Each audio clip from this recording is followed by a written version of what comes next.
Publix, you don't need any prior knowledge, any prior certification. You don't need any prior license in order to work the pharmacy. You simply just have to be. This bitch gonna make me. Hey guys, welcome back to another video, and if you're new here, welcome to my channel. So I'm so happy you guys decided to click on today's video. I will be covering today a little bit more about what it's like to be a pharmacy tech, what requirements you need, if you need to be nationally certified, state certified, licensed, insured, immunizing, the pay. I'm gonna cover all that in today's video, so I don't even want to hold it up because I know it's a lot of information. So we're gonna go ahead and jump straight into it. But before we get started, if y'all could please like, comment, and subscribe, I would truly appreciate it because we're on a road to 3K and then 5K and then 10K. Y'all already know, so make sure you hit the subscribe button. And if you guys have any questions, go ahead and leave it down below in the comment section. I will be answering everyone's questions, and that's kind of like where this video originated from. I cannot express how many times I've gotten the same question, and I love receiving y'all's messages, and I try to get back to everyone as soon and efficient as possible. My YouTube comment sections, if you've commented before, you know I'm pretty fast. It's the only app where I have my notifications on, so that just kind of like tells you. And yeah, I know that pharmacy is something that can be a little bit challenging, so I want to orient you guys to the best of my ability. And if you're new here, I currently work at Publix. I'm a pharmacy tech there. I have like interviewed and seen how other places run, you know, their pharmacy, but I don't think that they're better or work best for me. I think Publix is the best fit for me. So if you want to hear more about that, or if you're anything like me, I would suggest that you go ahead and apply. I know right now during the pandemic, most pharmacies are hiring, most pharmacy needs the help, and I've seen a lot of interest. I've seen a lot of people divert their point of interest or their major into pharmacy, so that's super cool. I don't know if it's just people here on my channel, but I've seen such like a broad range of people all of a sudden who used to be like cashier or baggers, or who used to follow me on my channel and were cashiers and baggers, who all of a sudden now want to be pharmacy techs, and that's awesome. Welcome to the team, welcome to the family, and let's get into these requirements. First thing is first, you do not need to go with some type of prior knowledge or training in order to be a pharmacy tech. And I'm going to speak, by the way, off of Publix and the information I know off Publix as the company, you know. So Walgreens might be different, and so does Walmart. I don't believe it is entirely different because I know a lot of techs at Walmart and a lot of techs at Walgreens. But yeah, I'm just gonna cover what I know based off of Publix, and this is how Publix kind of runs it. But every company might be a little bit different, so do with that as you will. Now, with Publix, you don't need any prior knowledge, any prior certification. You don't need any prior license in order to work the pharmacy. You simply just have to be 18. You do need to end up getting your certification or your license, I believe, to work in the pharmacy. So it's not just like, okay, I work in the pharmacy and I never get any type of, you know, license or whatever. You do need one, okay, that will allow you to keep working in the pharmacy, and you kind of have like a time limit, but that's what all the training is for. So let me break it down for you. If you're new here, I used to be a bagger, cashier, and customer service associate. I worked in the customer service department most of my life, and then I decided one day that I wanted to try out the pharmacy. I saw that they needed the help, and I wanted a change. I had no prior knowledge to anything in the pharmacy, and I definitely had no qualifications in the sense of like anything with a like a pharmacy degree or anything. I didn't have any of that. I wasn't studying pharmacy, so I was just like this normal girl who was like, okay, pharmacy seems pretty cool, like what can I do there? My manager gave me a shot. He said, oh, you want to work back here? Perfect. He put me through the trainings, which are called CBTs, computer-based trainings, that you can do on the Publix time clock. So you're going to get paid to sit in front of a computer and learn some of these things. They also give you a book, kind of like a study guide, hand guide, however you want to call it. And as you do the trainings, you can go through the book. And I think I've covered this briefly in other videos. And if you want a video dedicated on that, just go ahead and let me know. But give me one moment. I'm back, sorry. So with that hand guide or that study guide, you guys can follow along those CBTs. As the CBTs teach you certain things, teach you what it's like to work in the pharmacy, you can literally fill it out in that handbook.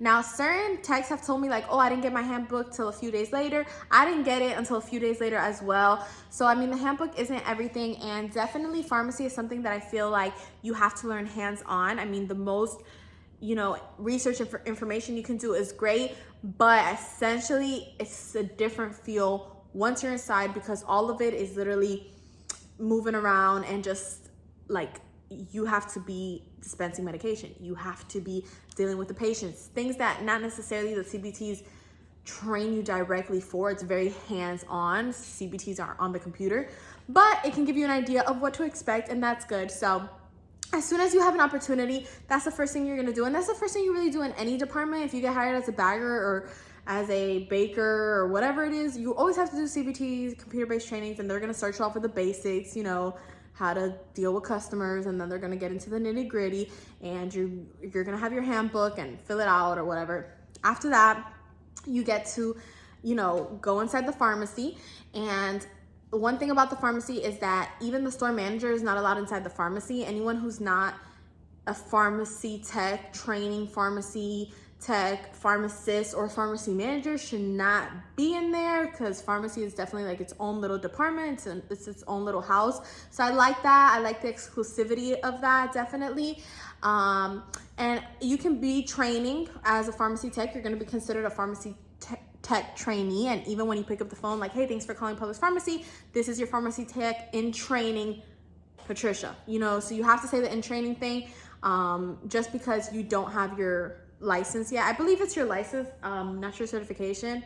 I know you have to get one of them. I'm not sure of the name. I'll try to find out and leave it up here. But yeah, you have to get like your license that just says that you're able to work inside of a pharmacy. Now, this is your license. It's your state license. So unless you're traveling state to state, that's the only one you need. You don't need like your national license. All right. You can get it, but you don't need it. And to get your state license, which is all you need to work inside the pharmacy, the pharmacist will like literally guide you through that and help you do that. You have to go through a website and do it kind of like on your own time as well. But Publix puts you through it. I think Publix, if there's any type of pay for it, like you have to pay anything for it, Publix does it, okay? Because if you do it on your own, I think you have to pay out of pocket. Everything is literally through Publix. Anything that you want to learn is through Publix. And that's something that's really good about this company, that it, no matter what, I mean, I have a friend who works in the produce department, and like any training for him to cut fruit or for him to anything that you're doing pertaining to your job, like these aren't just skills that you decided to, let me just go try to do this. Like this is for your job, Publix will pay for, which is super, super amazing. And because technically if I did quit Publix tomorrow, I leave with my state license, and no one can take that away from me.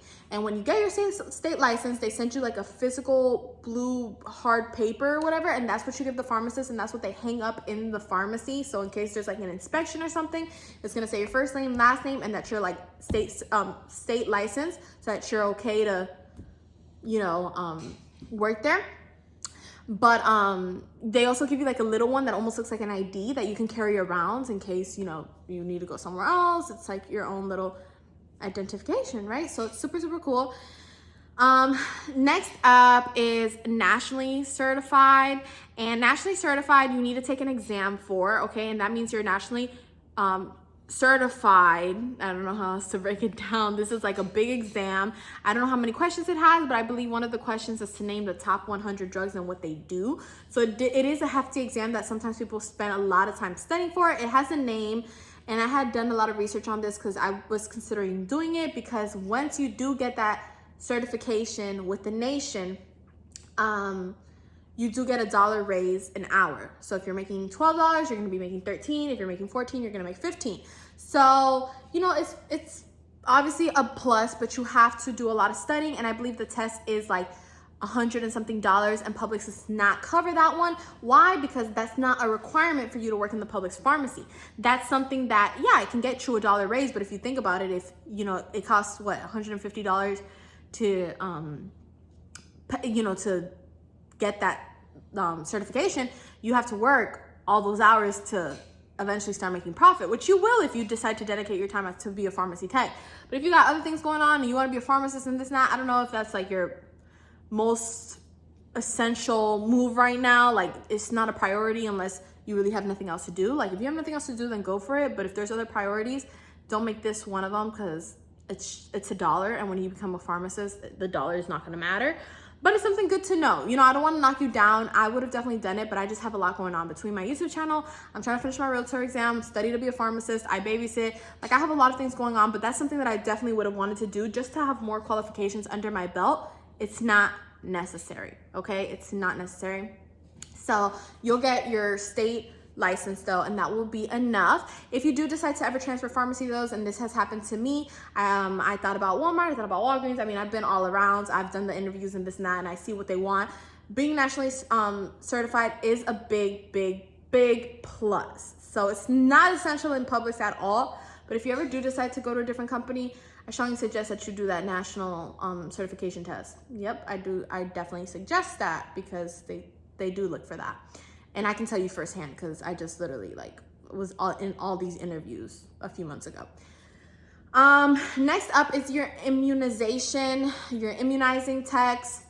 I'm actually not a current immunizing tech, and this is something that I'm very disappointed in my, I guess my specific pharmacy for, because I feel like I haven't gotten that opportunity, and I definitely think I'm more than deserving of it. But immunizing techs also make $1 more an hour. So if you're making 12, you're making 13, 14, 15, stuff like that. And if you're nationally certified and an immunizing tech, you're making $2 more an hour. And not to mention that there is a cap. So like part-time pharmacy techs, let's say the most they can make is $17. The immunizing techs, it's not included in that 17. So if you immunize, you can make 18. If you're nationally certified, you can make 19, okay? And the cap out isn't at 17, but I'm just giving you guys an example. So that's good because it goes $2 above your cap out. So take advantage, right? Immunizing techs do have to go through a training, and they have to, do the CBTs. It is a pretty quick training. I believe it's only like 2 hours. And like I said, Publix will pay for that. Publix pays for you to do your immunizing. And even if you end up leaving Publix, you always leave with a certification that you know how to immunize and that you're an immunizing tech. And you can take that with you anywhere you go. And that's definitely also a big plus. Like I said, you'll also get a little bit more money for it. Now, a big tip I can give you guys, if you decide to do an immunizing or become an immunizing tech, is to get insurance. There is like this insurance on a website, a specific website my pharmacist was talking to me about. And I don't know the exact name. I can pull it up if you guys need. But basically, you pay $100 a year.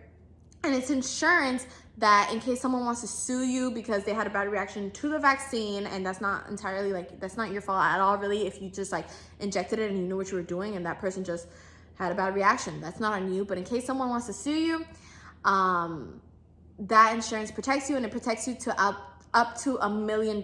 So, if someone wants to sue you for $10,000 or $100,000, it would protect you. It only wouldn't protect you if they want to sue you for $2 million. But then again, I don't think that's a valid case, $2 million for a bad reaction they had. So I would suggest, or my pharmacist suggests, because I don't even have this because I can't immunize, is that everyone does do the $100 a year insurance just to protect themselves if you're going to be immunizing. And I guess it would be worth it because you get $1 more an hour. So if you do the math, you still make more money in the long run.